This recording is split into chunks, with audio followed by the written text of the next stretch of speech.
Good morning and afternoon, everyone. Thanks for coming. This is Bridget Leary with the Urban Institute, and I'd like to welcome you to today's 1.5-hour webinar on power analysis. The webinar is part of our Child Welfare Building Academy at the Urban Institute, which seeks to build the capacity of the child welfare field to carry out rigorous evaluations of child welfare interventions.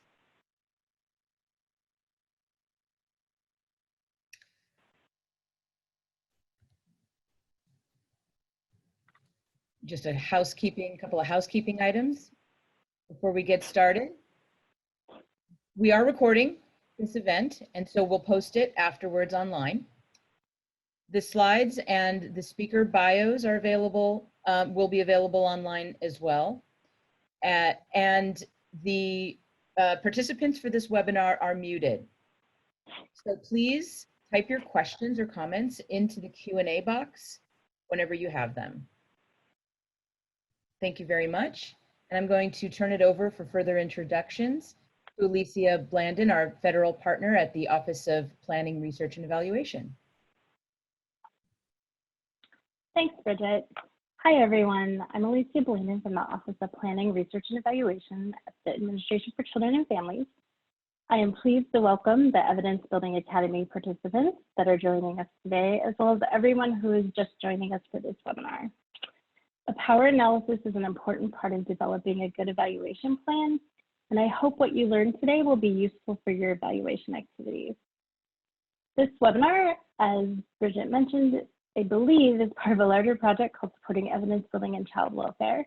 This project launched in 2016 with the goal of increasing the number of evidence-supported interventions for the child welfare population, as well as to build the capacity of the child welfare field to carry out rigorous evaluations. We hope that webinars such as this one will help strengthen the child welfare field.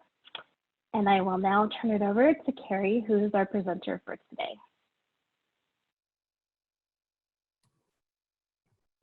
Hello, everyone. I'm on the West Coast, so I'm going to say good morning, but I know some of you, it's just afternoon. Welcome to the Introduction to Power Analysis webinar. I am from Portland, Oregon, and I am a research associate professor at Portland State University. Been doing research and evaluation work for about the last 25 years, and I am excited to talk to you today about power analysis. I do have a partner today. I think we've been calling them Zoom buddies, but I'm going to let Mark introduce himself. Hey, I'm Mark Courtney at the University of Chicago School of Social Service Administration, and I'm the co-principal investigator of this project with Mike Pergamon at the Urban Institute. Thank you. Mark is going to be monitoring the chat, and we will be stopping periodically in case there are themes that are coming up that we feel like we want to address, although we probably won't be able to get to answer everybody's questions today. The learning goals for today are really about understanding, although those of you who have a little bit more statistical background might get to the point where you feel like you're able to calculate things. So we're interested in getting participants to be able to understand and calculate and interpret expected effect sizes. And we're also hoping that participants will be able to calculate or understand how to calculate the minimum number of observations to demonstrate potential impacts. Those are the two main reasons why people do power analysis for evaluations. So we're hoping that we can expand your understanding and skill in that area today. A quick overview of the session. I've got it timed out at about 75 minutes to make sure that we have plenty of time for questions and a little bit of interactive activity. So we're going to start off today with the heavy lifting, really understanding power and evaluation design and understanding a little bit of the math behind power and how it fits in. Then we're going to talk about power's 4 parameters. I want to make sure everybody really understands the ingredients that go into power because it has practical implications for how we do evaluation work and design interventions in some instances. Then we're going to talk about how people typically use power analysis. Then I have an interactive visualization because I know some people really benefit from seeing things, and I found a great website that we're going to take a look at together. Then we're going to talk about some other design considerations. Today we're going to talk about probably one of the simplest examples of power. And we know that more complex designs exist out there. So we want to talk a little bit about those things to make sure everybody understands how your design impacts power. And then we'll have some closing time where we will be able to answer a few more questions and have a little bit of reflection about how this information today impacts your own work. I also want to mention that we put together a handout that is available online. There should be a link to that handout in the chat box. I would encourage you to use it to jot down questions or help you think about things as we progress. At the end, there's a little bit of an activity, and that's also on the handout. So I'll refer to that as we go along. Okay. At this point, I'm going to go ahead and turn off my camera just to make sure that I don't have any internet glitches, and we'll get started with the content. Oh, it looks like maybe the link isn't there. I think I can put it in. There. I just put it into the chat, so hopefully people can click on that. Yep, okay. Thank you for letting us know.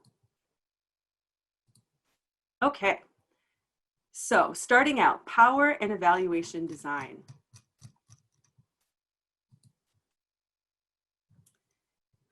When you start thinking about doing a power analysis, oftentimes people think, where's software? Let's talk about numbers. But really, I think the most important thing to understand about power analysis is that your evaluation questions and your design dictate the outcomes that you're interested in and the statistical test that's required to analyze your evaluation question. And that's really the start of power analysis, because power is a statistical concept and it depends on your evaluation question, your variables, and how you decide to analyze those questions. So power is understood in the context of a statistical test. And a statistical test is used for hypothesis testing. So your evaluation question implies a hypothesis about what you expect your outcome to be. A statistical test is used to test that hypothesis. So an example might help. Your evaluation question might be, did children in the intervention group experience greater well-being than children who did not receive the intervention? So in order to answer that question, one way to do that might be to calculate some type of a parameter in order to test a hypothesis about your two groups. So in this case, we might have a well-being scale that is completed for all of the children in the intervention group and all of the children in the comparison group. And then you could take an average score of those well-being scores for the intervention and comparison group, and you could subtract them and have a difference score. And the difference score is a parameter that would tell us how different the two groups are in terms of well-being. The null hypothesis here would be telling us, the null hypothesis is generally that the parameter would be equal to a specific value. So in this case, the null hypothesis is that our parameter is equal to 0, which means that there is no difference in average well-being scores between the two groups. A null hypothesis could also be something like a population average if you knew what that was. But sticking with this particular example, here our null hypothesis would be that that parameter, that difference score is equal to 0. The alternative hypothesis then would be that the parameter is not equal to 0. So translated into regular people terms, in other words, there is a difference in well-being between the two sample groups. So the statistical test that we decide to use is really just a set of rules or equations that help us assess how much information we have about the truth of the null hypothesis. Power is how much confidence that we have in our decision about the null hypothesis. So in that way, power is embedded in hypothesis testing.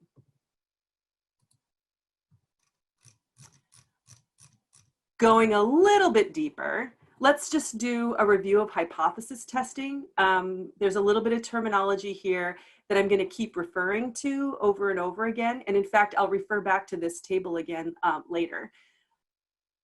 If you've never taken a stats class, or if it's been a long time since you've taken a stats class, don't get hung up too much on notation.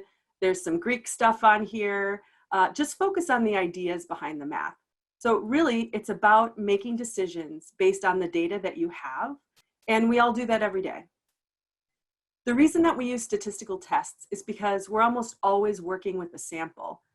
Very rarely, well, I shouldn't say very rarely, but rarely do we have everybody in an entire population included in our intervention or included in our evaluation study. It's usually a selection. The more information that we have, basically that means the more people that we have in our selected group, the more that it will mirror the group that includes everyone or the population. So we use a statistical test to help us make decisions based on the data that we have. There are 4 possible conditions when we're talking about hypothesis testing. 2 of the decisions are correct and 2 of them are errors. So I'm going to start with an error in the upper left-hand corner, the type 1 error. This condition is when the null hypothesis is actually true in the population and you decide through your statistical test to reject it. So in other words, there is no actual difference between our 2 groups, but we conclude that there is. That's an error, and it's an error that is probably the most commonly talked about error, a type 1 error. And another way to think about this, or another different terminology, is an alpha, or sometimes we talk about a p-value. We typically tolerate about a 5% chance of this type of an error. That's why a common threshold for a p-value is less than 0.05. So that's an error. And then kind of the opposite of that is moving down below the type 1 error to where it says correct, when the null hypothesis is actually true in the population and you accept the null hypothesis. So in other words, there is no actual difference between our 2 groups, and then we correctly conclude that there is no difference in our data. The chance that we correctly accept the null hypothesis is 95% if our alpha is set at 5%.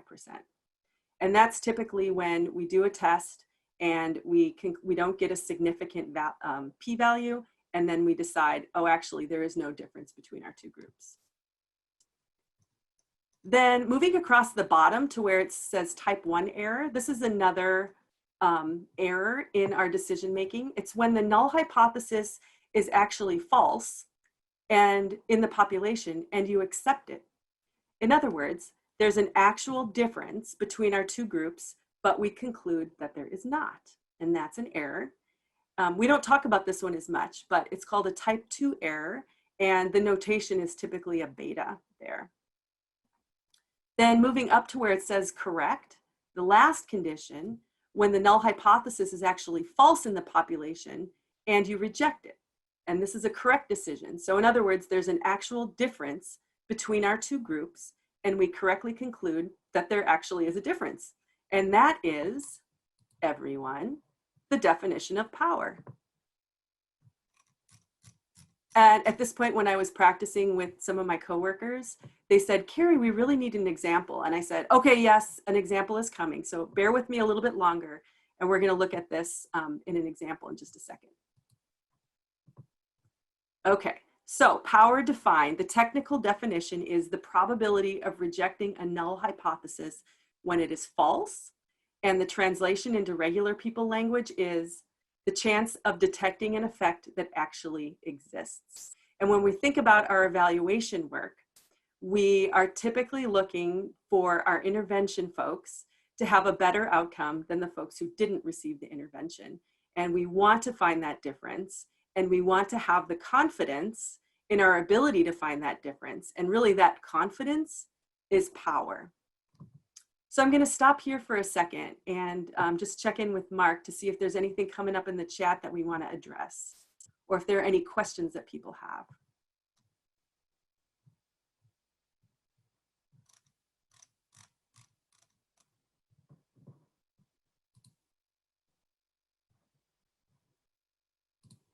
No questions.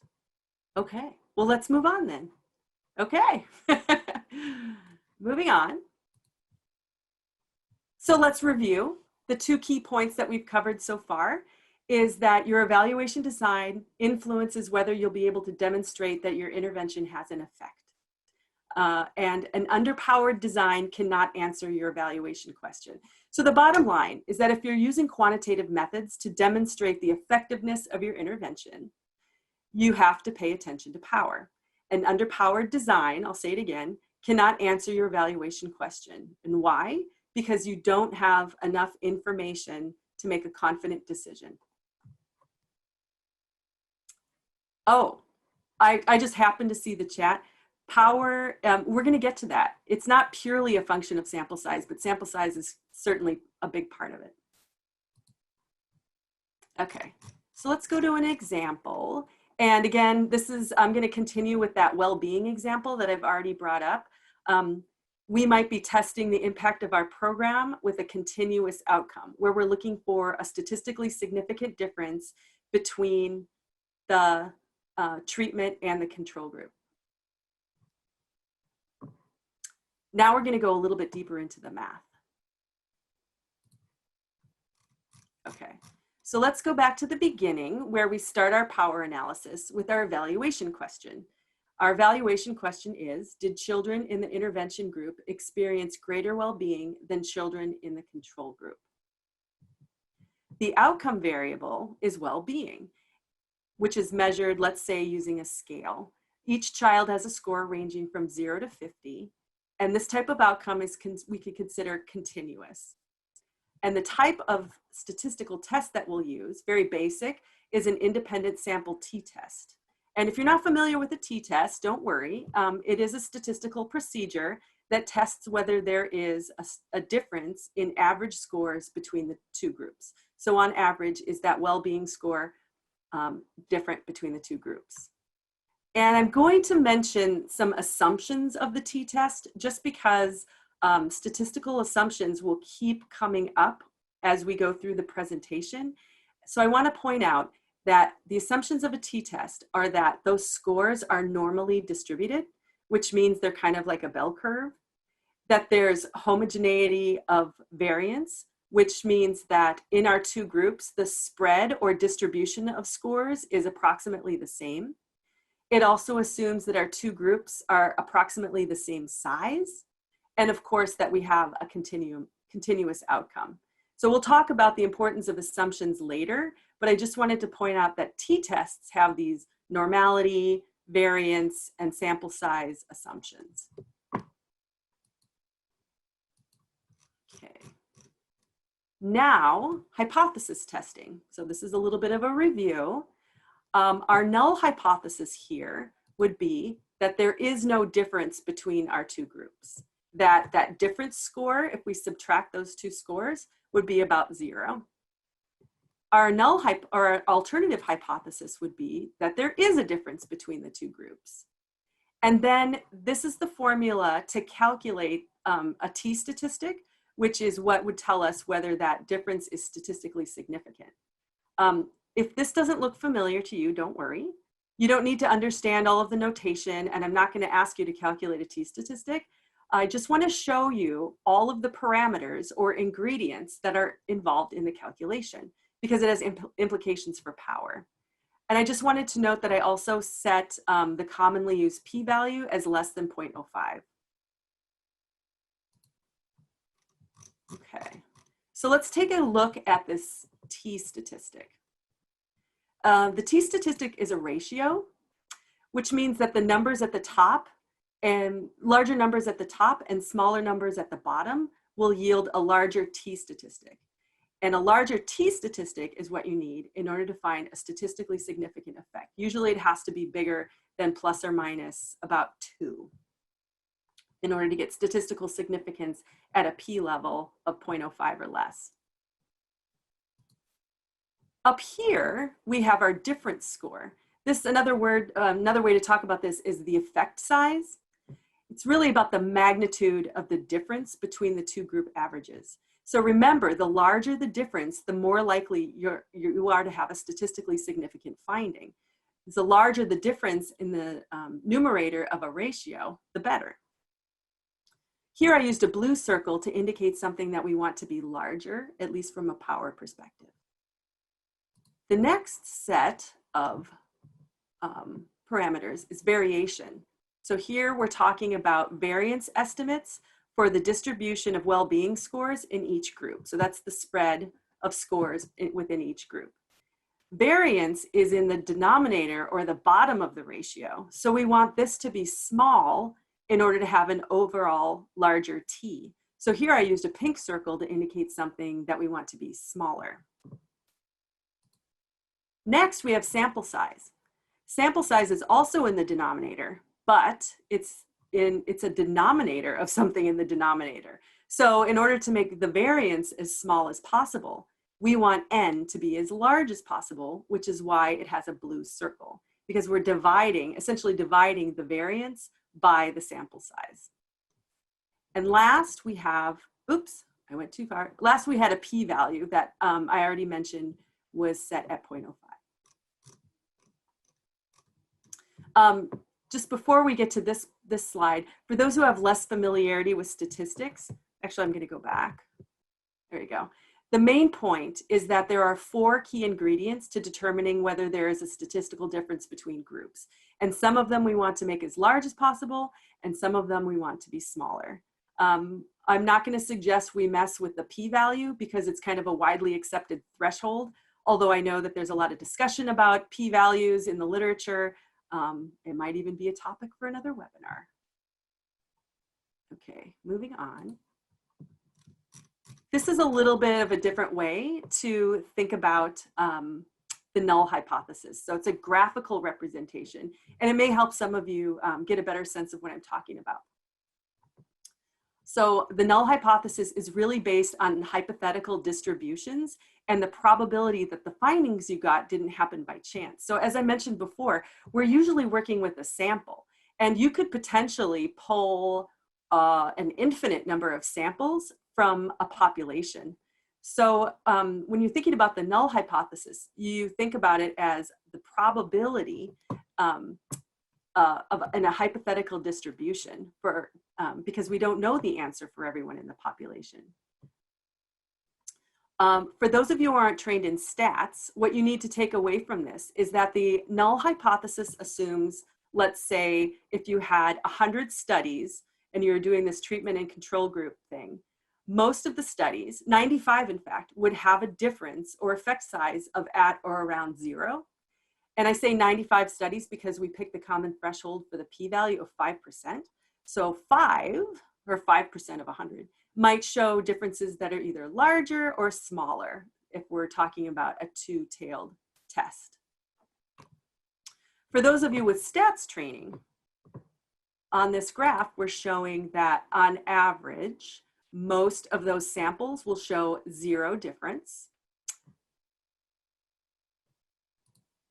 We're showing that the distribution, the variance, so the distribution of score differences or effect sizes, most of them are going to be in this middle area. And then we're also going to have some different scores that are bigger and some different scores that are smaller.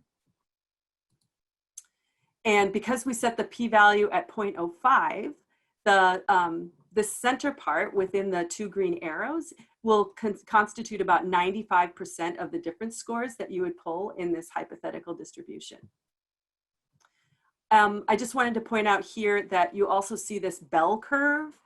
And I want to go back to that assumptions comment that I made earlier. Power analysis is also based on a normal distribution, at least for a t-test. So that's important to know that power analysis is based on a normal distribution and your statistical test is based on a normal distribution. So if you don't have a normal distribution, you need a different test. But that's also more complex than what we're going to get into today. Now we take that null hypothesis distribution that we were just looking at and we overlay the alternative hypothesis. And remember that the alternative hypothesis is that there is a difference between the 2 groups. So let's say that in our study, we found a 10-point difference in well-being between our intervention group and our control group. So our treatment group's looking better in terms of well-being than our control group.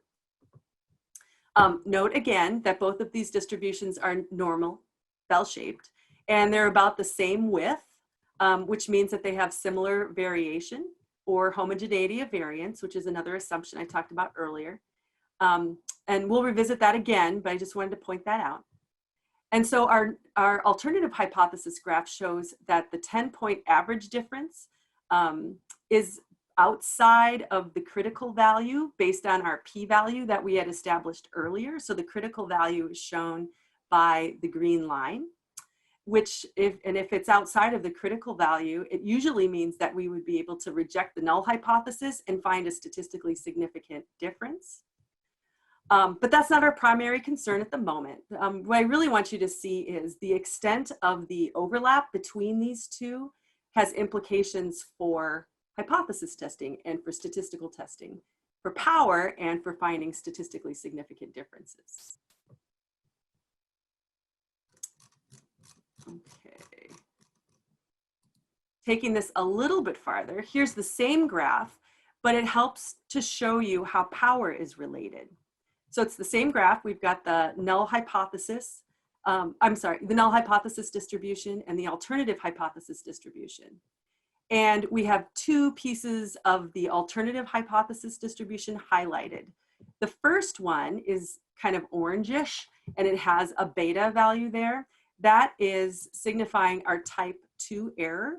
So that is the probability that there is a difference in the population, but we are accepting the null hypothesis. And then power is the part of the distribution and the alternative hypothesis distribution that does not overlap. And that's really the confidence that we have, or to actually find that difference in the population. So it's really the distribution, the probability of rejecting the null hypothesis when it is indeed false, or power. So it's just a picture of power.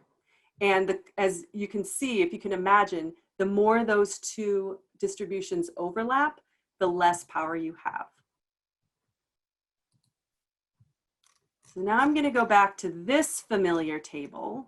So reaching back into our memories about hypothesis testing, I just wanted to point out that what we just saw visually is back right here, where we have the null hypothesis is actually false in the population, which means that there is a difference between our two groups, and we are correctly rejecting it in favor of the alternative hypothesis. And its power is really the probability that we can correctly reject the null hypothesis. So key points, what do we take away from all of that? Power is understood in the context of a statistical test. Power is embedded in hypothesis testing. And power is the chance of correctly rejecting the null hypothesis or finding a true difference in the population. So I'm going to stop here again and see if I saw a little bit of activity in chat, see if there's anything we want to address before we move on.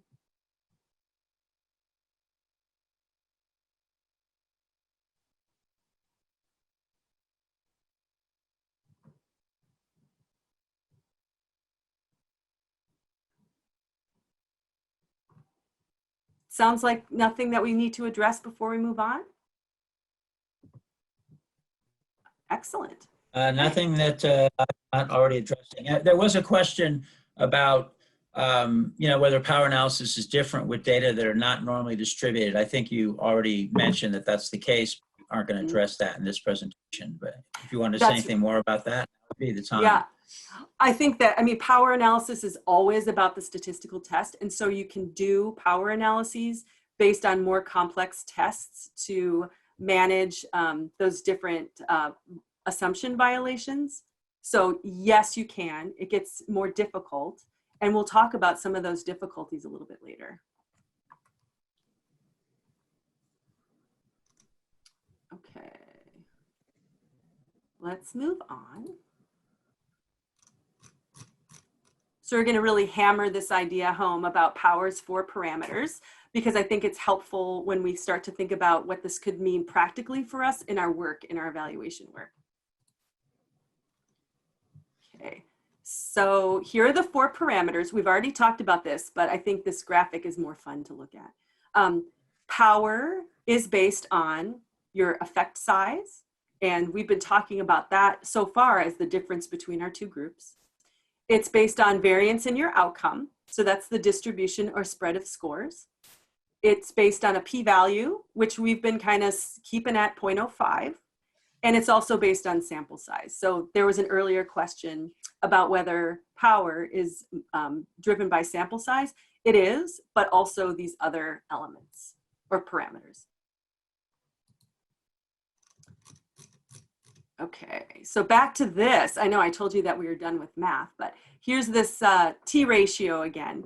When we think about increasing power, because power is a statistical idea, there are a couple ways to do it. One would be to make bigger the things in our equation that need to be bigger. So this is the effect size. If we had a bigger difference between our 2 groups, we would have more power to detect that difference. If we had a smaller variance, that's a way to increase power. If we had a larger sample size, it's another way to increase power. And technically, from a purely mathematical point of view, if you increased your p-value, you could also increase power, but we don't advocate doing that because it's typically frowned upon to increase your p-value.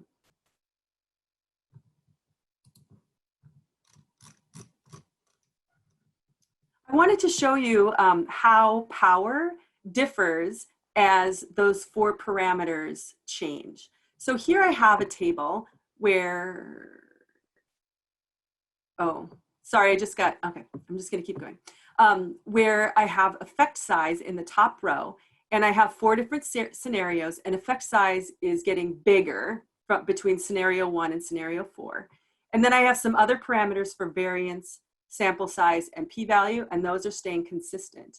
And you can see that I calculated some power estimates based on those 4 scenarios. And you can see that as your effect size goes up, that also your power goes up. Here is an example where we are varying the variance estimate. So top row, effect size stays the same. The variance goes up from scenario 1 to scenario 4. Sample size stays the same, p-value stays the same. And as you can see, as variance gets bigger, our power goes down.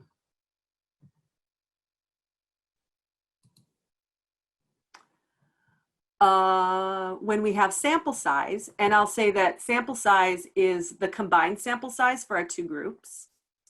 For this example, you can see that as sample size goes up from scenario 1 to scenario 4, then our power also goes up when everything else is held constant. So the key point here is that power has 4 primary parameters: effect size, variation, sample size, and p-value. And by changing those different parameters, it affects power in different ways. So I'm going to stop here and see if anybody has questions about that.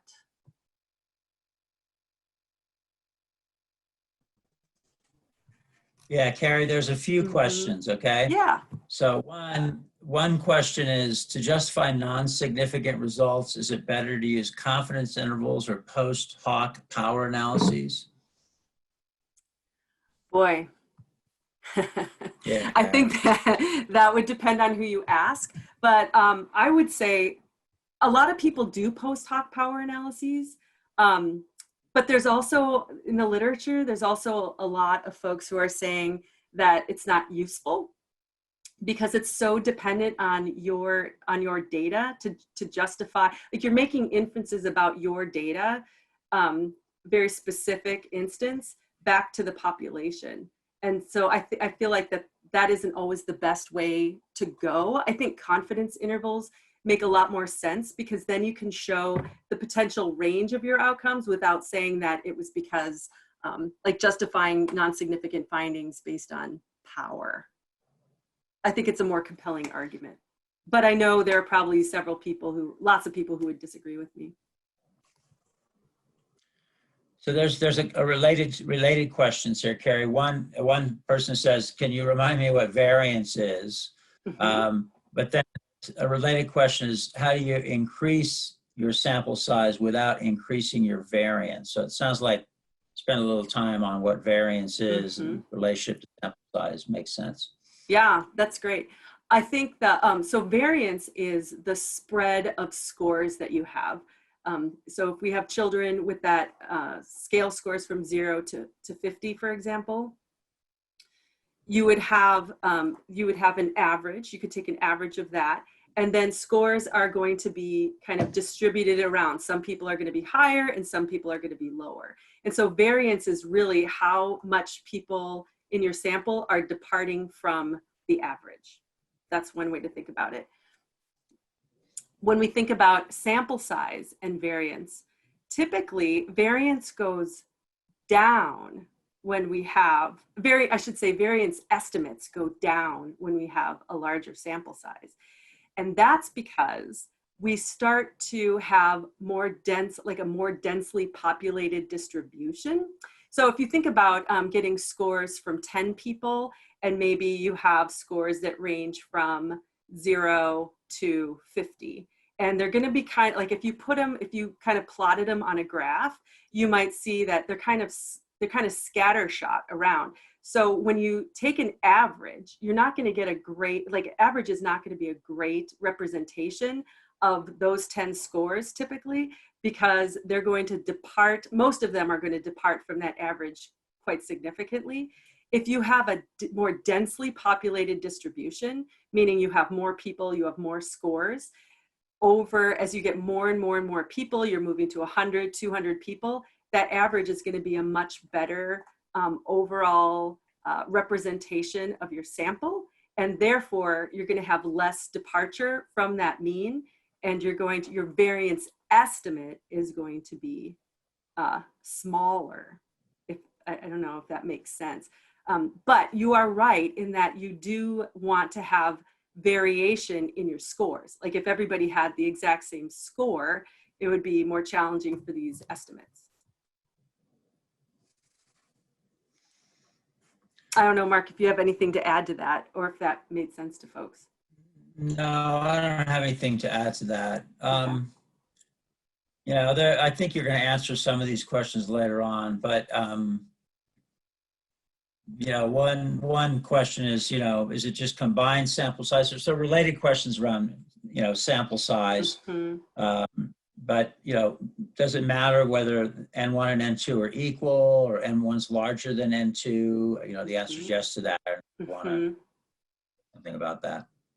Yeah, the assumptions for the statistical test are really going to drive that answer.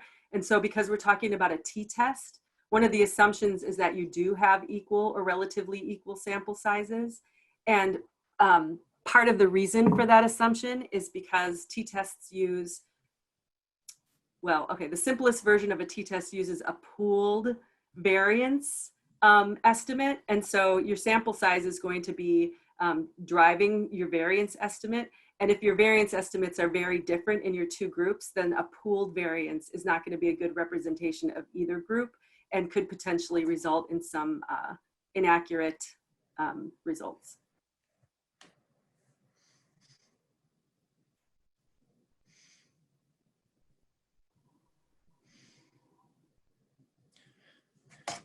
I think the questions that are coming up right now are probably best answered offline.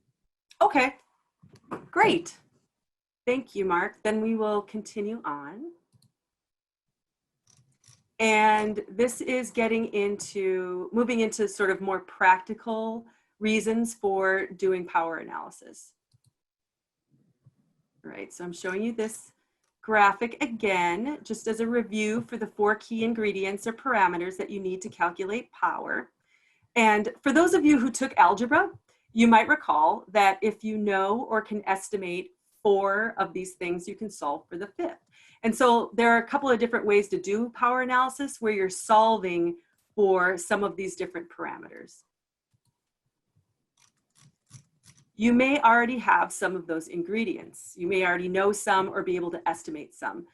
For example, you may have a fixed or maximum sample size, and so you aren't able to, for example, recruit more people into your study. You may already know what the desired effect size is that you want. That may be based on pilot studies. It may be based on standardized measurement, expert opinion, or it may be sort of a clinical cutoff that you're trying to achieve, where there's sort of agreement in the field about what is clinically important or a clinically significant change. You might know something about the variance that you expect based on pilot studies, or if you're using a standardized measure. You may be using a common threshold for power, which is greater than or equal to 80% probability that you are finding a difference that actually exists. You may be using a common threshold for a p-value of 0.05 or less. So you may already have some of these ingredients. And in a power analysis, you need to have at least 4 of these things in order to solve for the 5th. So one common way that people, or reason people do power analysis, is to try to get a sense of the smallest difference that they would be able to detect given the other parameters that they already know. So this is typically if you have kind of a fixed sample size, for example. This is also known as minimum detectable effect. So you're really looking to see what the smallest detectable effect over 0, so the smallest alternative hypothesis basically, that you can get based on what you know about the variance in your outcome, your sample size, the p-value that you're choosing, and your desired power threshold. So sensitivity power analysis is really how much difference can you detect given your other conditions.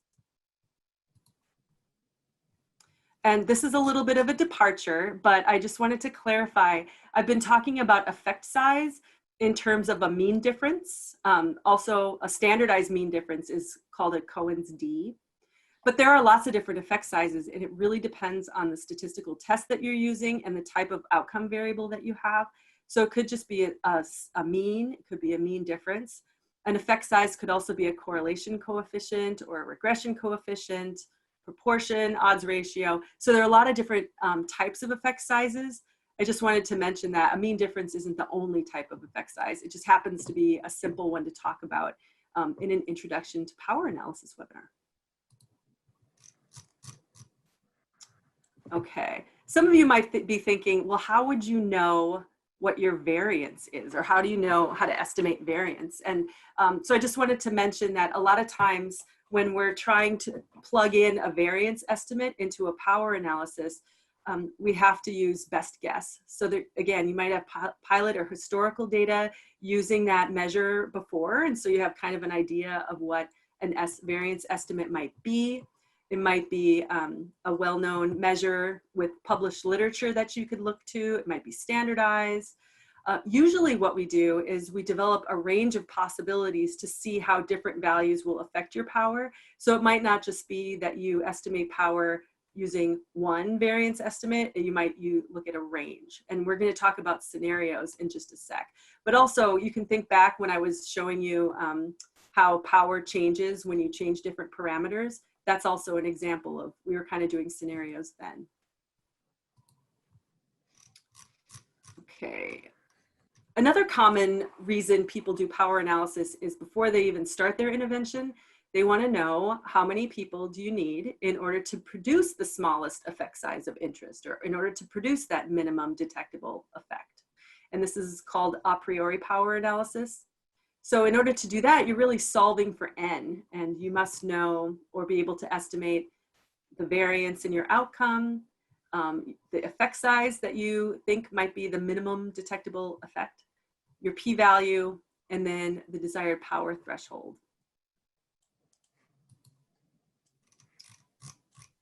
I put on the handout that we provided, I put a link to G-Power, which is an online free software for doing relatively simple power analysis, although you can do some more complex stuff too. And this is just a screenshot to help illustrate what I meant by scenario.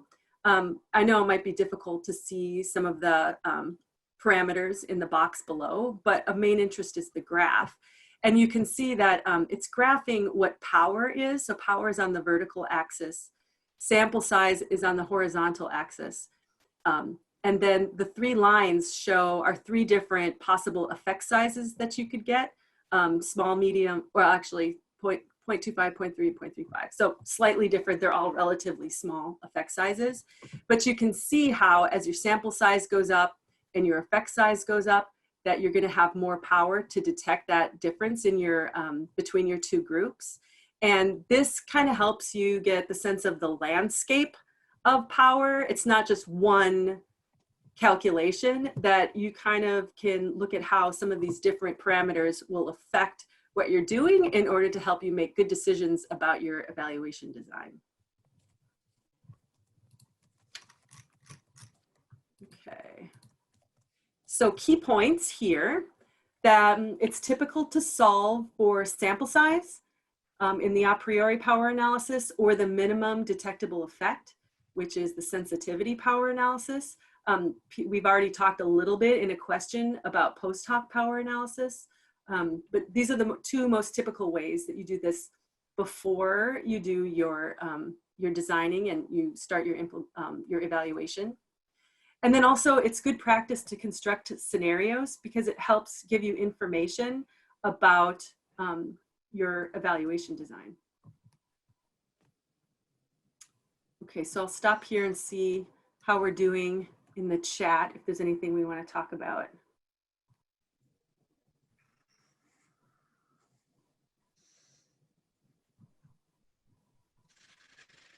There's a question that's come up a couple times, whether both sample sizes matter. I answered that. I don't know if you want to say something about that. I think there's some confusion about what you're referring to by sample size. Yeah, by sample size in this particular example, because we're looking at a treatment and control group, we're looking at the number of people in each group. And for a t-test, which is what we've been basing our power analysis on, the assumption, at least, is that those two groups should be relatively equal. I don't know if that answers the question. There are other ways to do power analysis depending on your statistical test that could allow for violations of assumptions.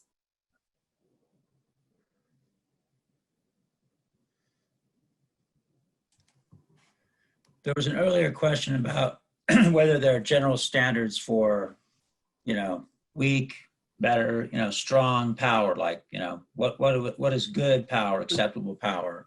Yeah. Again, it's kind of like the p-value, where a commonly accepted threshold is 0.05 or less. For power, a commonly accepted threshold is 80% or better.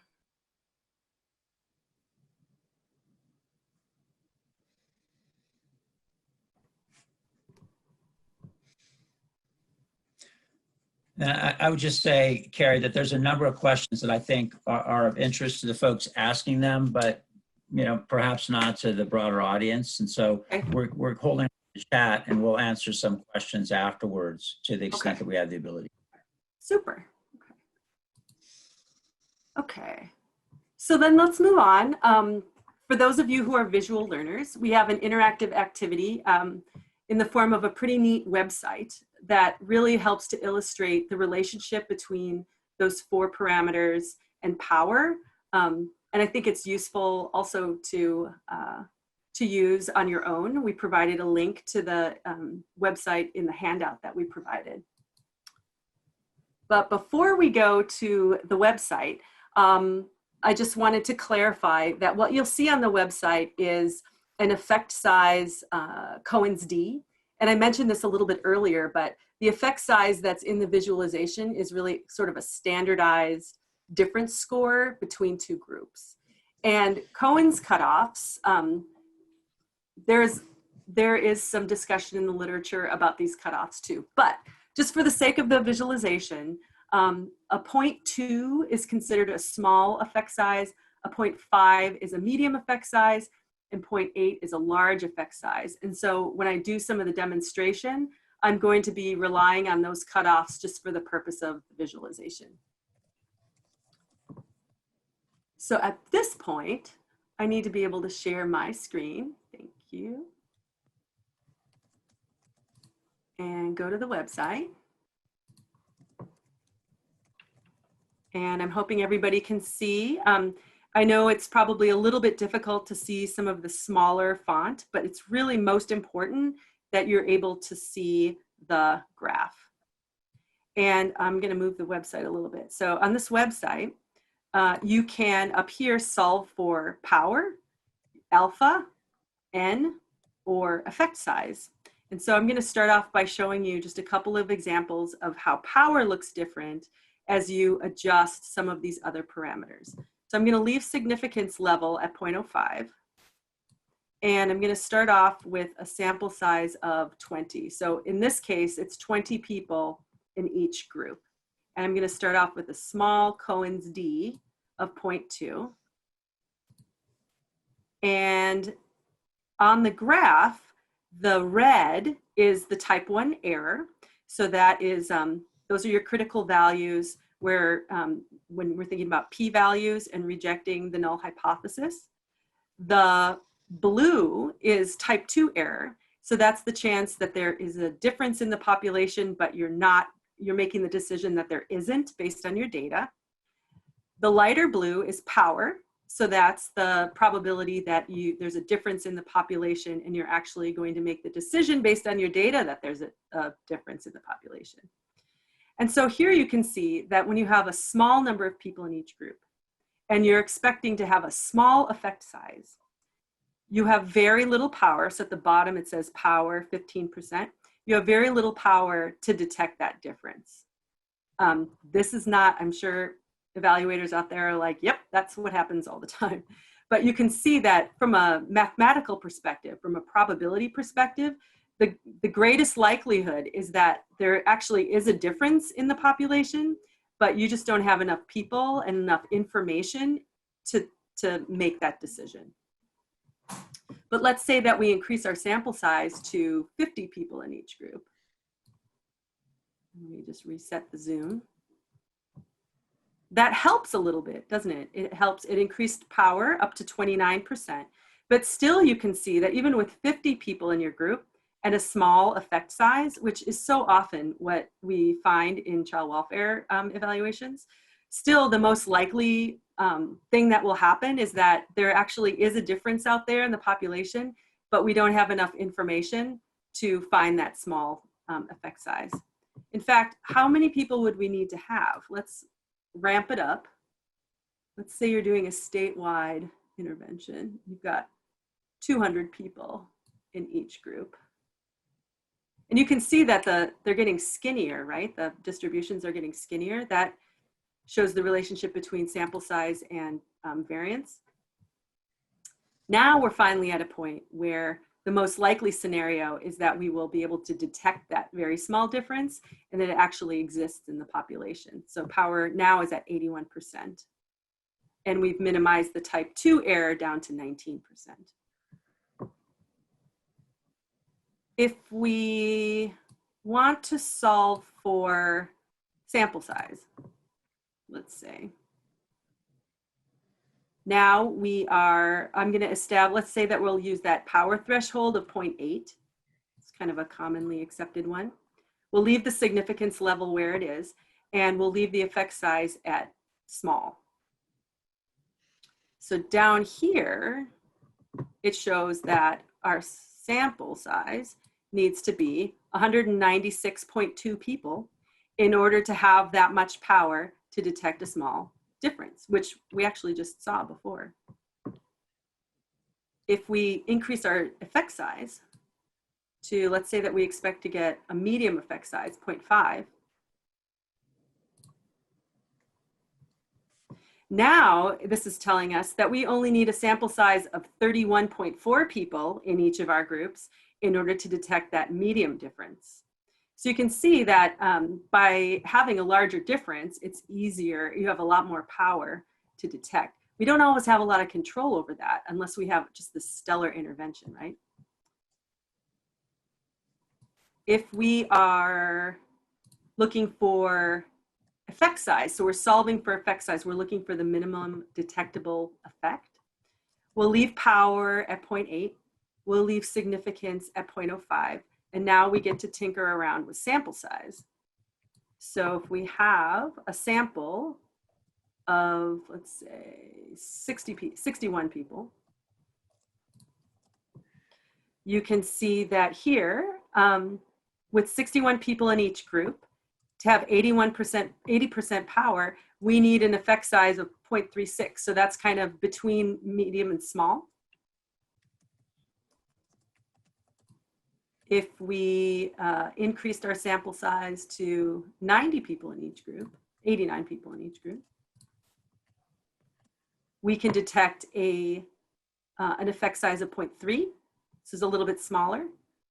And if we have 120 people in each group, we can detect an even smaller effect size. So this is kind of fun to play around with. But I thought that it did a nice job of showing the relationship between all of those different conditions that we talked about at the very start of the webinar, where we're talking about alpha and beta and power. So hopefully that was useful, and you can access this website and play around with it if you'd like. There are also other interactive activities on here. It's kind of neat. So I'm going to stop sharing and go back to the last set of slides that we have for the presentation today.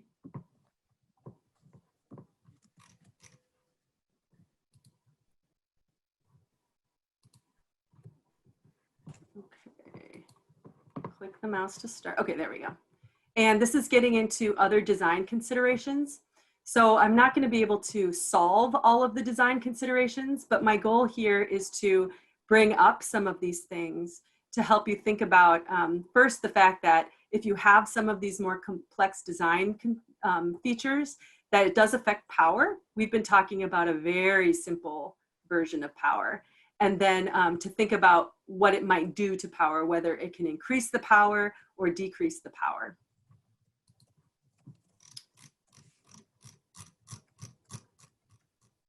And in your handout, I have a list of these design considerations, and I was hoping that you would kind of think through as we go through these and see if you can identify why these things might increase or decrease power. So first couple things that might increase power, one would be to include covariates in your model when you're doing your hypothesis testing.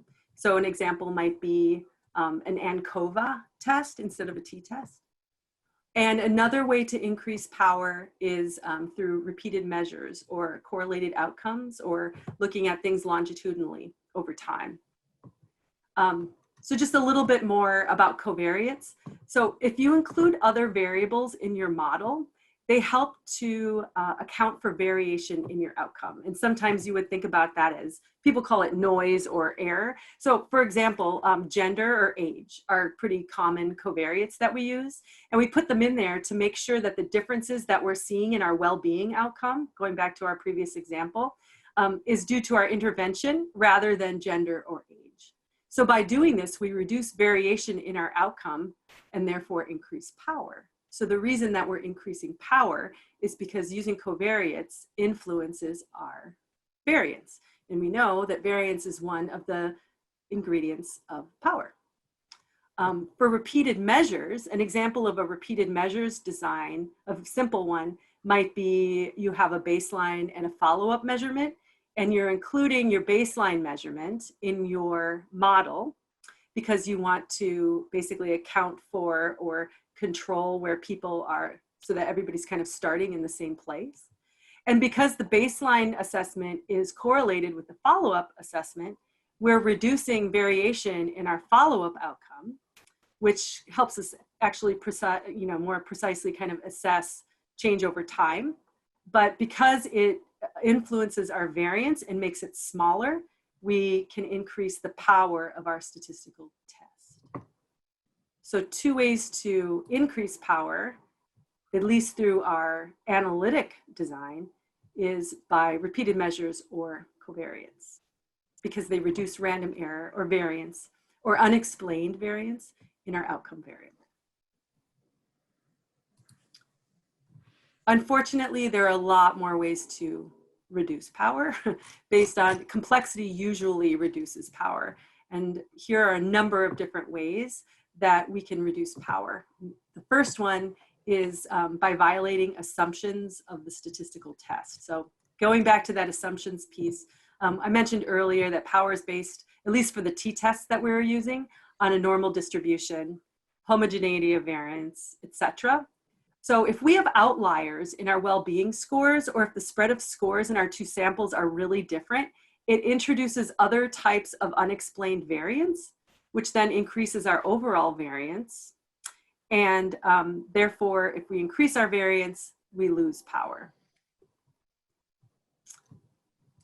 If we're doing a lot of statistical tests, we're actually losing power. And the reason is because if we're using a p-value of 0.05 or less, every time we do a statistical test, we're taking a 5% chance that we're making the wrong decision about what our finding. And if you're doing hundreds of tests, okay, maybe not hundreds. If you're doing dozens of tests, you're actually multiplying your experiment-wise error by every single test that you're doing, which reduces the power of what you're finding, because there's a greater likelihood that you're capitalizing on chance variance. So it's also a variance issue. If you are including interactions in your model, you also have less power to detect significant effects.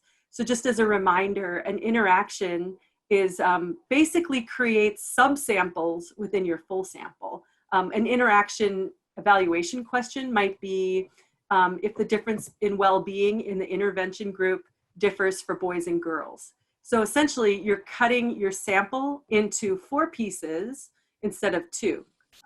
4 pieces would be girls intervention, girls control, boys intervention, boys control, which reduces sample size. It could also increase variance, and then it reduces our power. If we're looking at stratification, it does the same thing because we're looking at subsamples within our full sample effectively. Missing data is another problem that primarily affects our sample sizes, but it also could affect our variance. So we all are familiar with missing data. It could be due to data quality. It could be trouble with data collection. People could drop out of the intervention. It could be due to low service engagement, lots of different reasons why we might have missing data.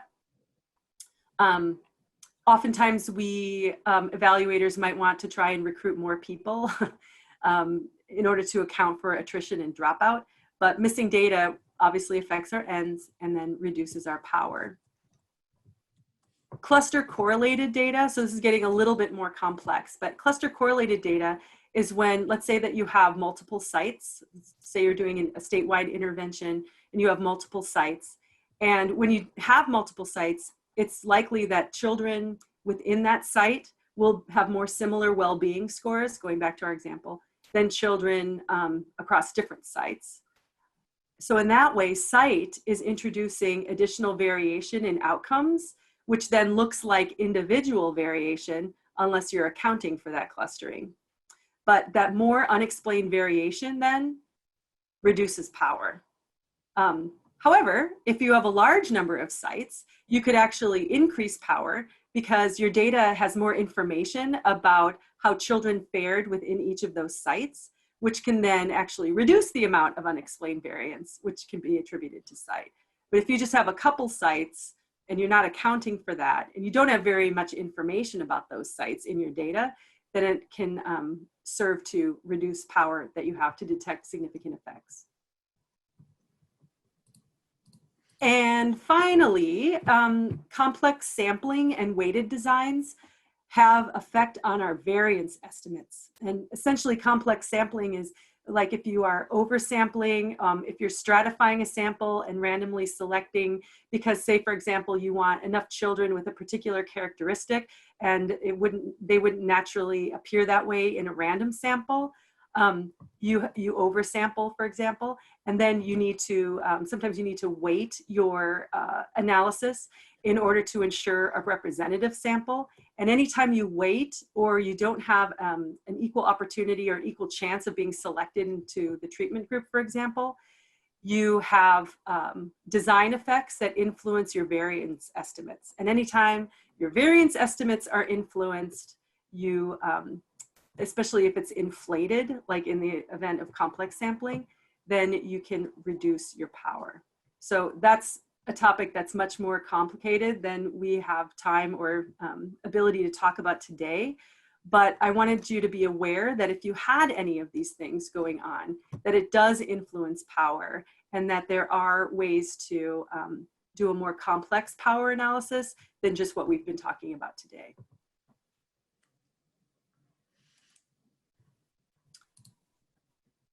So I'm going to stop there. We're at the last slide, our closing reflection, but I want to make sure that we attend to any questions before we have people participate in the closing reflection.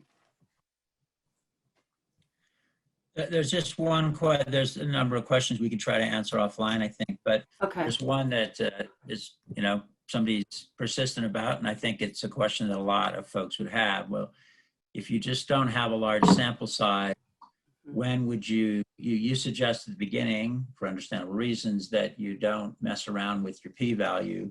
This person wants to know, well, you know, we don't really have sample size. We don't really know what the effect is going to be. When might you consider increasing the p-value to 0.1? So I wonder if you want to comment on that, or what the consequences are potentially of doing that in the context. Yeah, well, from a power perspective, I mean, I think from a practical perspective, there is a lot of reason to not rest on statistical significance, especially if there's just no way for you to influence your power. And so then you have to talk about practical significance, and you need to talk about clinical significance and things like that. But that's much more in the interpretation of the data and doesn't really have anything really to do with power. Power is mathematical, and the numbers work out as they work out. I think if you just want your power numbers to work out, and you do that by increasing your p-value, I don't know, that to me, that doesn't make sense.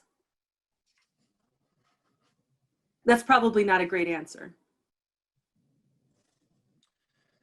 Well, I think perhaps what the person's getting at, and you know, is that, you know, the p-value, yes, it's something that has become, you know, standard, particularly reporting things and, you know, through applications, et cetera. But, you know, is there a situation where running the risk of having a type 1 error of, you know, 1 out of 10, which is essentially what you'd be doing, right? If you increase the p-value to 0.1, might be worth doing. So for example, let's say you have, you know, a disease that's fatal and you're trying to do an intervention. Would you just not, you know, you report a finding as null because it doesn't meet 0.05, but it, you know, it's 0.08 or 0.09. I'm just trying to, you know, I think it's a question that a lot of folks come up with, but I just gave an example, which is, it's, you know, we're willing to run the risk. 1 out of 10 finding is false, right? Yep. I guess just at that point, because I think people, you know, without large sample sizes, and in this audience, there's going to be a lot of folks in states that aren't going to have the sample size, you know, to do a rigorous evaluation with a p-value of 0.05 and reasonable statistical power. So I understand you said it doesn't make sense, but I guess I think just trying to expand on what the trade-off is there between the errors you're willing to put up with, because what you're putting up is different when it's type 1 versus type 2, right? Right. Well, I think that it doesn't make sense from a power analysis perspective, because that's just a mathematical exercise. I think it makes a ton of sense in terms of your interpretation of your findings, which is why I was thinking that that it's important to report things and then to explain them and interpret them in the context of your intervention. And if they're, and I agree, like if it's, you know, this may not be, I think people report marginally significant findings all the time, which there's a lot of opinion about. But I also think that interpreting and contextualizing a non-significant finding is completely valid. Now, whether, you know, someone who's evaluating the merit of your work based on p-values is going to agree with you, I mean, may or may not be important to you.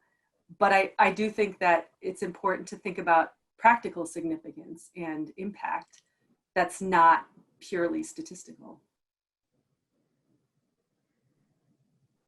Mm-hmm. There's another question I think is relevant there as well, practical significance. So how do I decide the effect size I want to observe? The effect size that you want to observe, at least from a power analysis perspective, really depends on the outcome that you're interested in and how you're measuring that outcome. And then that will dictate your effect size. And whether you are testing two groups, or actually you could do more than two groups, against each other, or if you are testing one group against some other type of a threshold. So it really depends on your outcome and how you're measuring it. And then ultimately what you are comparing it to. And that dictates then a statistical test. And that will tell you what your effect size parameter is. And what about two-tailed test versus one-tailed test? Is there any logic for when you would ever apply a one-tailed test as opposed to a two-tailed test? Such a great question. You know, the way that I was trained in statistics, I was trained that the most rigorous test is a two-tailed test. Never use a one-tailed test. But again, people will have different opinions about that. Technically, the reason that you would use a one-tailed test is if you are expecting the result to be only in one direction.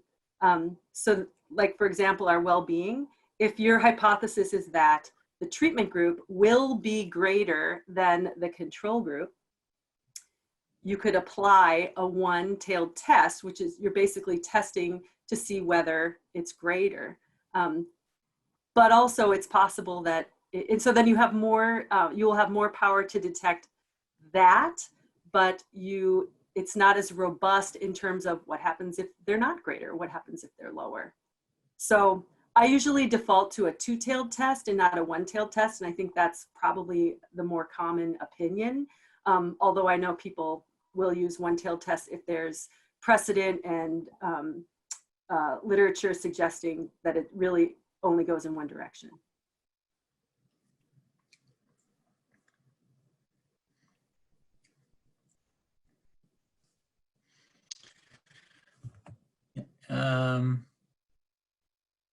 I don't see any.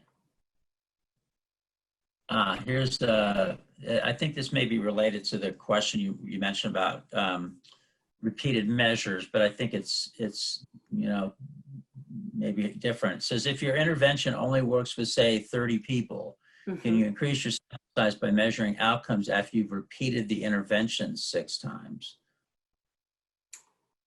You can, if you've repeated the intervention 6 times. So you mean you would pool those 180 people? Or is it that you have 30 people with 6 times? They're going to treat the 30 people 6 times. Okay, so you'd have basically 6 time points for those 30 people? Right, because technically multiple time points will help to increase your power. And then also if you have, especially if you start getting beyond 6, you can also think about that as a nested design, and where you have individuals as clusters, for example, and then you have the time points as nested within individuals. And in that way, you can maximize power by having more clusters. So 30 clusters is actually a pretty decent sample size. And then you can gain more power that way than by adding more time points. So I do think that by adding more time points to your design and to your analysis, you can help increase the power to detect significant effects.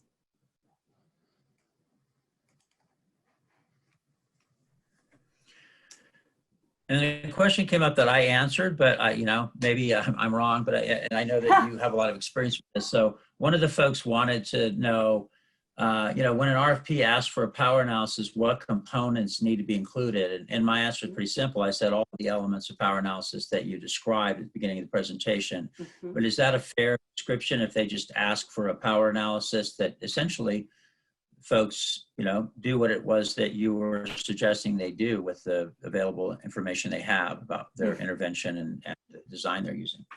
Yeah, I agree. And I think that it's always useful to create a table and show a couple of different scenarios so that you can say, with maybe a couple of different effect sizes that you expect to get and a couple of different sample sizes so that you can show that even if you don't hit your mark on sample size or you don't hit your mark on effect size, that there's still a good chance that you're going to have power to detect a significant effect. So I really like including, you don't have to do 10, but I like including a couple of different scenarios because it helps to give the reviewer, I think, sort of the landscape of what you're dealing with, and it helps them to figure out whether, you have a pretty good chance of doing what you intend to do in terms of getting findings.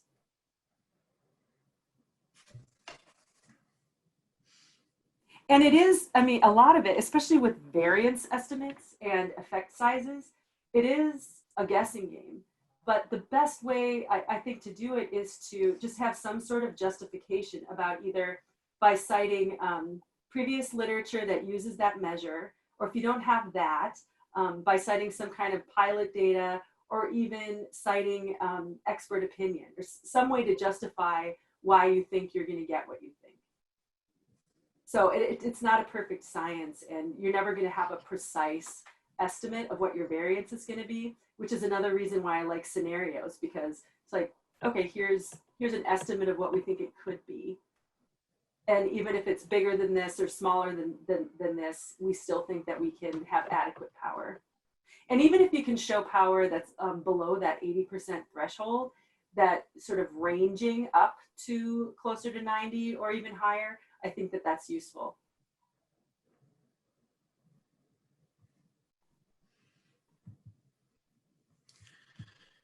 So I think that's about it for the questions that were, I think, within the scope of this presentation. There's a number of questions around, advanced methods for multi-level data, software courses, things that we can try to answer offline, but I don't think that's something to get into right now.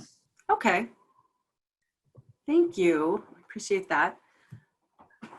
So I'm curious, we just wanted to have a chance for you to kind of reflect on the material that was presented today, and just in thinking about power generally as it relates to your evaluation work, and also knowing that folks on the call probably represent a range of experience with stats and calculating power and RFPs and all that kind of stuff. And I'm just hoping that you'll take a minute to type into the chat if you have any insights about how power relates to your evaluation work.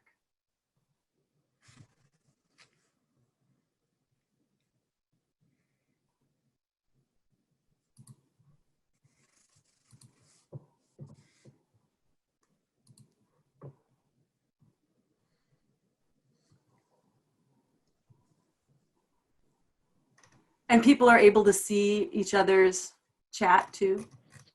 Okay. No, actually, they're not.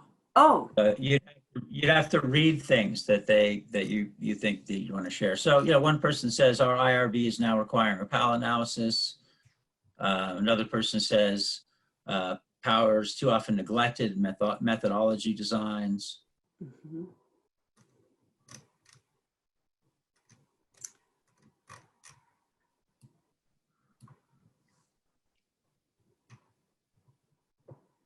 Estimating an effect size really requires me to be more familiar with the literature and previously established effect sizes. That's true.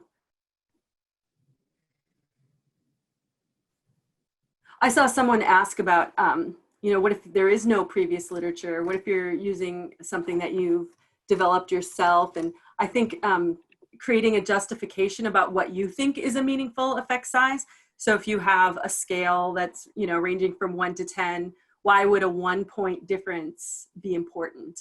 Why would a shift from, and so I think that you can come up with a little justification about why you think your effect size might be important. And then you can go lower and higher on that effect size in the scenario that you present.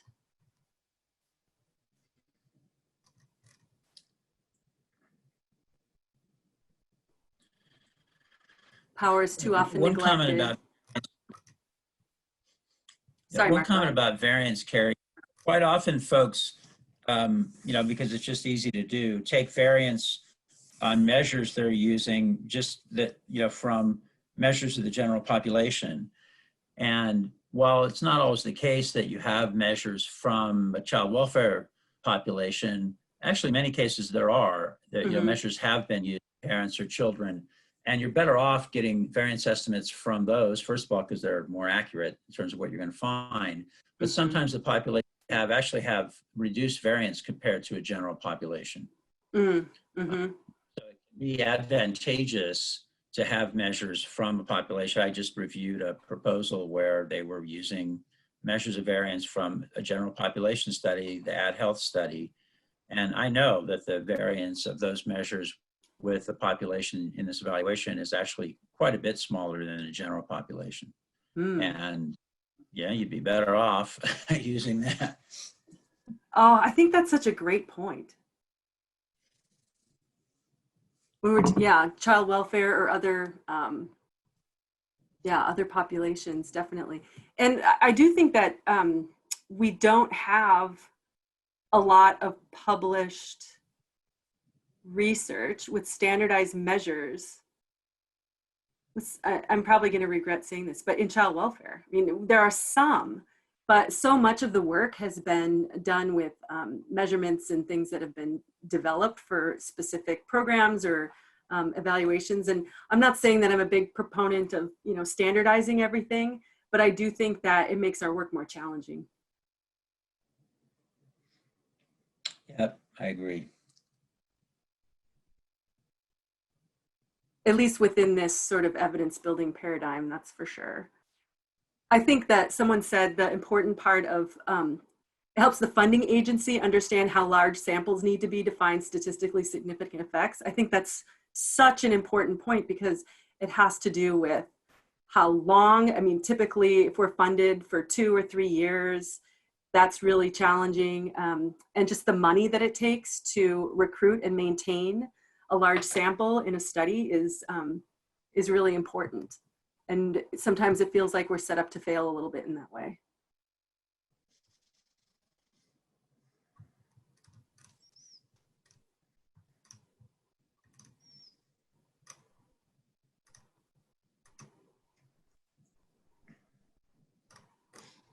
Yes, a lot of this is guesstimate for sure. Just reading some of the other comments.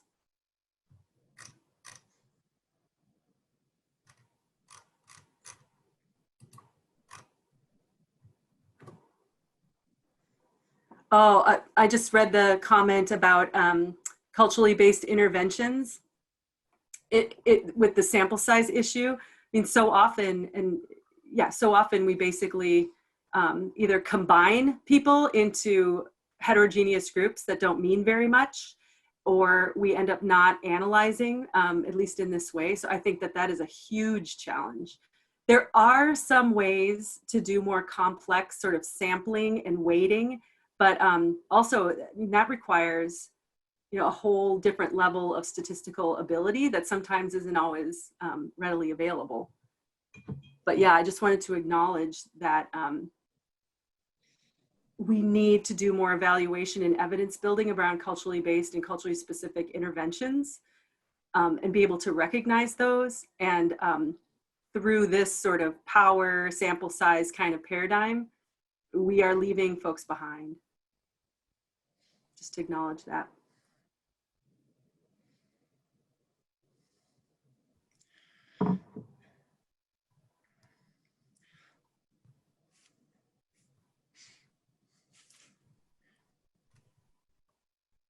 The flip side of the small sample size is mentioned by folks. Somebody commented, we do a lot of work with large administrative data, so we don't really worry about power.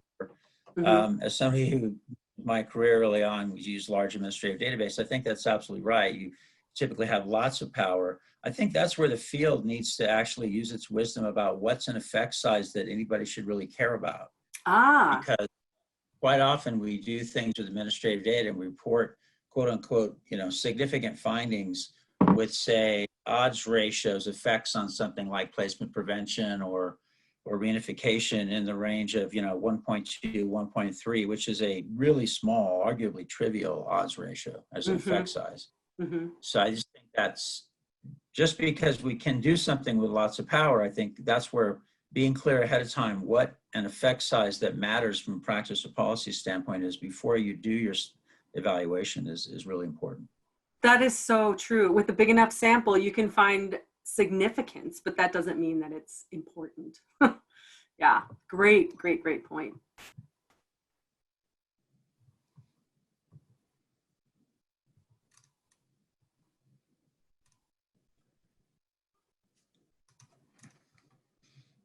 That last question there, Carrie, I don't know if you saw, what does it mean if you found a significant difference between treatment and control with a small sample size? What does a significant effect size mean when there's very low power? That's a nice problem to have, right? I was thinking now, my guess is that you would have a huge effect size, but I'm not sure if that would work out mathematically. I'm not sure that you could find a significant effect size with very low power. Although I guess it depends on how we might define low. But typically, in order to find a difference between two groups, when you have a very small sample size, you would need to have a huge difference between those two groups. Which may or may not, and then you kind of have to think, I guess if it's treatment and control, technically they would be equivalent, but I would wonder about the equivalence of the two groups. And I would also wonder about measurement error a little bit on that one too, which we didn't even talk about, measurement error. Right.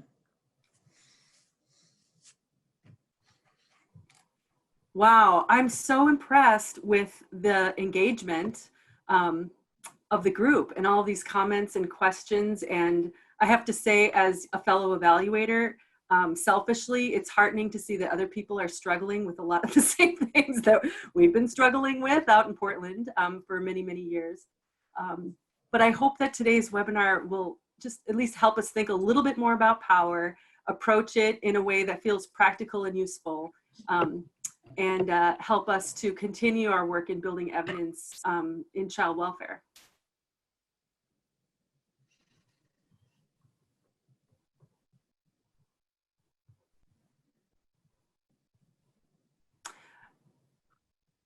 So if there's no other questions or comments, I will say thank you very much for attending.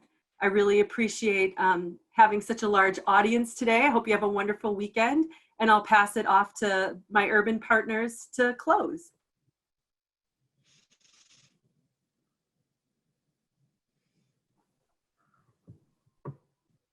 All righty. Thank you very much, everyone, for attending and for your dedicated participation. Have a great day. Thank you.